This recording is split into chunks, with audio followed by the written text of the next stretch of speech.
ฮะ อุปกรณ์อันเนี้ย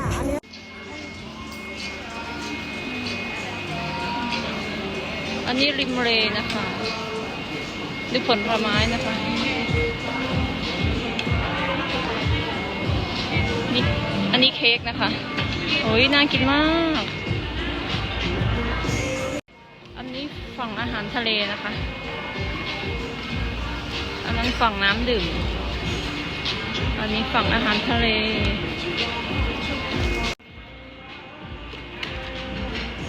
กุ้งใหญ่มากอันนี้เป็นพวกโซนข้าวผัดนะคะพวกเป็นฟรายนะคะแล้วก็พวกน้ำจิ้มโอ้โหอาหารทะเลสดๆนะคะกำลังตักอยู่นะคะน่ากินมากกริมเลนะคะฮะอันนี้บรรยากาศ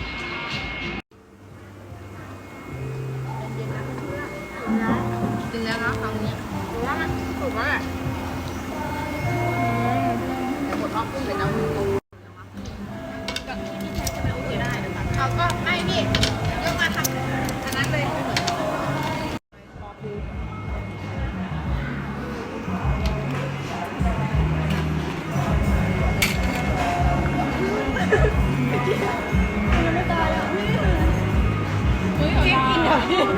กินเดี๋ยวนี้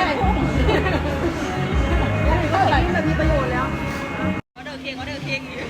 นี่เค้กนะคะเค้กโอ้ยเค้กน่ากินมากสรุปมีผู้ใดสั่งออเดอร์จองบ่ดิโนเลยอยากขายของอันนี้ผลไม้นะ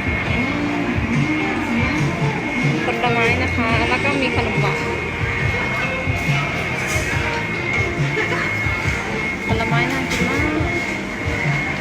เค้กมะพร้าวนะคะก็เดี๋ยวมาเจอกันไลน์หน้านะคะคลิปนี้ก็จบเพียงแค่นี้กันนะคะแล้วก็มาเจอกันคลิปหน้านะคะทุกคนก็อย่าลืมกดติดตามช่องเรนนี่ชาแนลให้ด้วยนะคะบรรยากาศที่ร้านนะคะบ๊ายบายค่ะ